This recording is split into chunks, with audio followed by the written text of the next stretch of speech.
शिवम्मा प्रतिष्ठान चप्पळगाव यांच्या वतीने आणि प्रतिष्ठानाच्या आदरणीय आधारस्तंभ व हितचिंतक श्रीमती तेजस्वीताई सातपुते यांच्या वाढदिवसानिमित्त एक सेवाभावी कार्यक्रम सोलापूर येथील आधार वृद्धाश्रमात आयोजित करण्यात आला होता। या कार्यक्रमावेळी प्रमुख उपस्थिती म्हणून सोलापूर शहराचे सहाय्यक पोलीस आयुक्त श्री दीपक आर्वे, सोलापूर ग्रामीणच्या श्रीमती स्नेहल वरुडे, उद्योजक श्री सुशांत वरुडे तसेच सोलापूर शहर आयुक्तालयाचे मार्गदर्शक श्री सुरवसे हे मान्यवर उपस्थित होते। या कार्यक्रमात चप्पळगावमधील अनेक मान्यवर आणि प्रतिष्ठानचे सदस्य सहभागी झाले होते। त्यामध्ये खाजप्पा गजदाने, पिट्या गायकवाड, राजकुमार गजदाने, जयभीम गजदाने, अमोल गजदाने, नितीन गजदाने, सचिन गायकवाड, रामजी गायकवाड यांचा समावेश होता। कार्यक्रमाचे आयोजन शिवम्मा प्रतिष्ठानचे संस्थापक अध्यक्ष तम्माभाऊ गजदाने यांच्या मार्गदर्शनाखाली करण्यात आले। या उपक्रमाद्वारे वृद्धांना मदत आणि आनंद देण्याचा प्रयत्न करण्यात आला।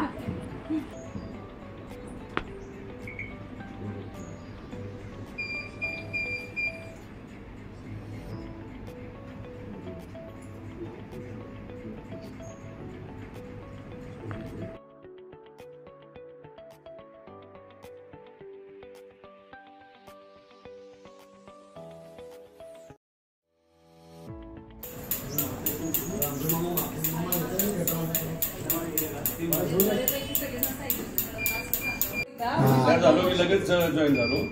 आता तिसरं वर्ष आहे माझं। माझा उद्देश काय सर? नाही या आमचा सत्कार करण्याचा तुमच्या लोकांचं केलं पाहिजे, एवढं सुंदर काम तुम्ही करत आहात।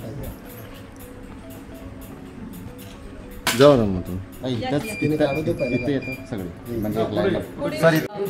वृद्धाश्रमाला भेट देण्याचा योग खरं तर तम्माभाऊमुळे आलाय। कारण खूप छान आहे की आपल्या माननीय माजी पोलीस अधीक्षक सोलापूर जिल्ह्याचे तेजस्विनी सातपुते मॅडम यांचा आज वाढदिवस। मला यासाठी जास्त आनंद होतोय की माझं पहिलं पोस्टिंग सातारला असताना त्यावेळेस माझ्या पहिल्या SP मॅडम या तेजस्विनी सातपुते मॅडमच होत्या।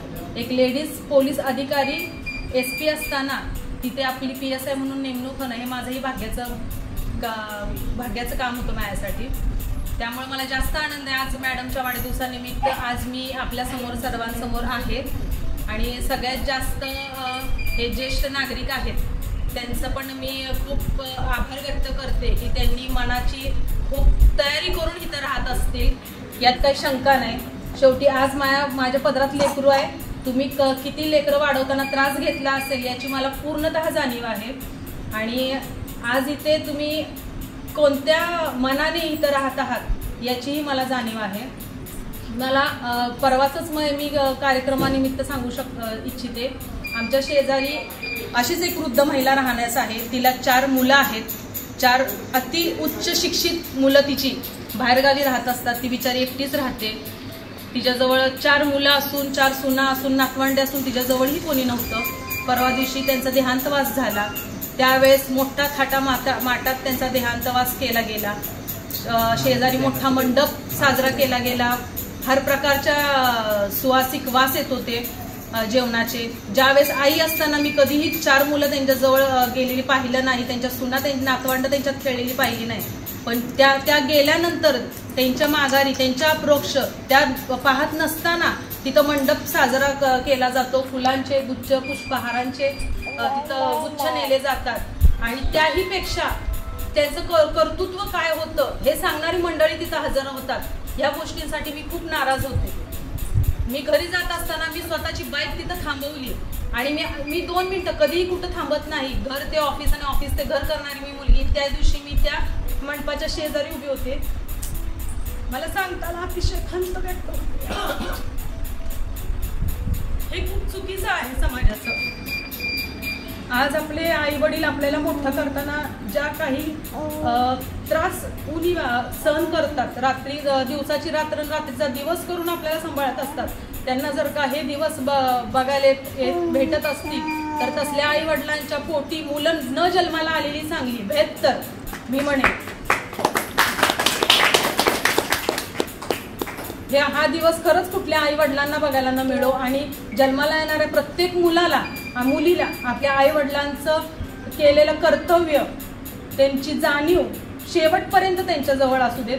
शेवटी ते सुद्धा लेकरं आज उद्या मोठी होऊन त्यांनाही मुलं बाळ होत असतात. त्यांनी या गोष्टीचा विचार करायला पाहिजे की आपले आई वडील जर का वृद्धाश्रमात आपण पाठवू शकत असू तर उद्या तुमचाही दिवस तोच येणार आहे. आणि मी म्हणते देवाजवळ मी हेच प्रार्थना करेन की तुम्हालाही तो दिवस बघायला मिळो ज्या मुलांनी ह्या गोष्टी वागतात त्या. या निमित्तानं मला तम्माभाऊंचं खूप म्हणजे खूप आदर आहे मला तम्माभाऊंविषयी. कधी आमच्या दोघांच्यात कधी नेहमीच बोलणं होत नाही, पण ज्या वेळेस आमचं दोघांचं बोलणं होतं. नवीन घडामोडी पाहण्यासाठी आजच आम्ही मुंबईकर 24 तासला लाईक करा, सबस्क्राईब करा आणि अपडेट राहा.